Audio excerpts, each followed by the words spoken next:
അയ്യപ്പ ഭക്തർ സഞ്ചരിച്ച വാഹനത്തിന് നേരെ കഞ്ചാവ് സംഘത്തിന്റെ ആക്രമണം. തിരുവനന്തപുരം നെയ്യാർ ഡാമിലാണ് 4 വയസ്സുകാരൻ ഉൾപ്പെടെയുള്ള 9 അംഗ അയ്യപ്പ ഭക്ത സംഘത്തിന് നേരെ കഞ്ചാവ് സംഘം ആക്രമണം നടത്തിയത്. പണം കവരാനായിരുന്നു ശ്രമം. സംഭവത്തിൽ നെയ്യാർ ഡാം സ്വദേശികളായ 5 പ്രതികളെ നെയ്യാർ ഡാം പോലീസ് കസ്റ്റഡിയിലെടുത്തു.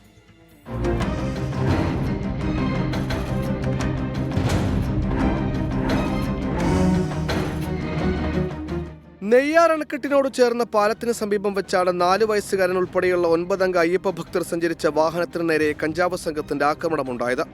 കഴിഞ്ഞ ദിവസം തമിഴ്നാട്ടിൽ നിന്ന് ശബരിമലയിലേക്ക് പോകാനെത്തിയതാണ് അയ്യപ്പ ഭക്തർ. വാഹനം തടഞ്ഞു നിർത്തി മർദ്ദിക്കുകയും പണം കവരാൻ ശ്രമിക്കുകയും ചെയ്തുവെന്നാണ് പരാതി. സംഭവ സ്ഥലത്തിന് 300 മീറ്റർ അകലെയാണ് Neyyar dam police station.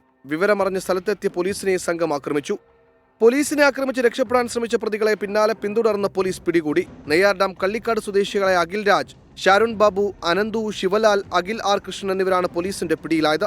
Akhil രാജിനെ police തുണ്ടുനടയിലെ വീട്ടിൽ നിന്നാണ് പിടികൂടിയത്. നെയ്യാർ ഡാം CI ശ്രീകുമാറും SI സജിയും ഉൾപ്പെടെയുള്ള സംഘമാണ് പ്രതികളെ പിന്തുടർന്ന് പിടികൂടിയത്.